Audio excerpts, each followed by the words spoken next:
আসসালামু আলাইকুম ওয়া রাহমাতুল্লাহ। প্রিয় শ্রোতামণ্ডলী, আশা করি ভালো আছেন। আমি আল্লাহ পাকের মেহেরবানিতে ভালো আছি। বাংলাদেশ এবং প্রবাসী সকল ভাই বোনদেরকে জানাই আন্তরিক মোবারকবাদ।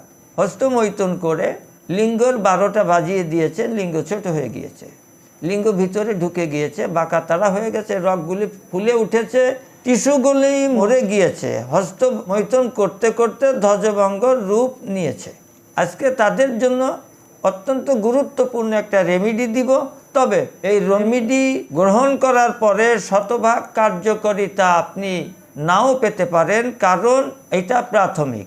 স্থায়ী সমস্যার সমাধান পেতে গেলে অবশ্যই একজন বিজ্ঞ চিকিৎসকের, হেকিমের শরণাপন্ন হয়ে কন্টিনিউ ওষুধ খেতে হবে। যেমন আমি আপনাদের সেবায় নিয়োজিত রয়েছি।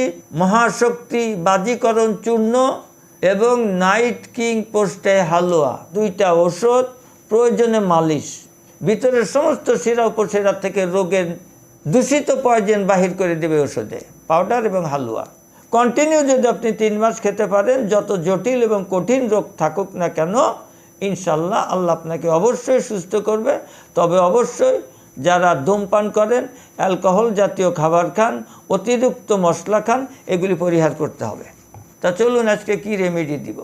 বীর্য অতীব পাতলা হয়ে গিয়েছে, আপনি সকালে 2 চামচ তেঁতুল বীজ চূর্ণ খাবেন, যেটা শোধন করা, এবং রাত্রে দুধের সাথে শোধন করা আলকুশি বীজের চূর্ণ খাবেন 2 চামচ। সকালে খাওয়ার পরে, রাতেও খাওয়ার পরে।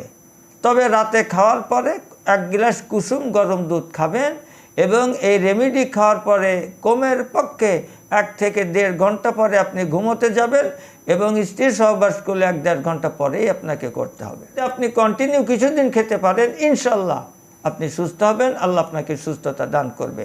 আমাদের সকলকে আল্লাহ পাকের হুকুম এবং নবীজির তরিকা মেনে জীবন গঠন করার তৌফিক দান করুন, আমিন। আজকে এখানেই শেষ করছি। আসসালামু আলাইকুম ওয়া রাহমাতুল্লাহ।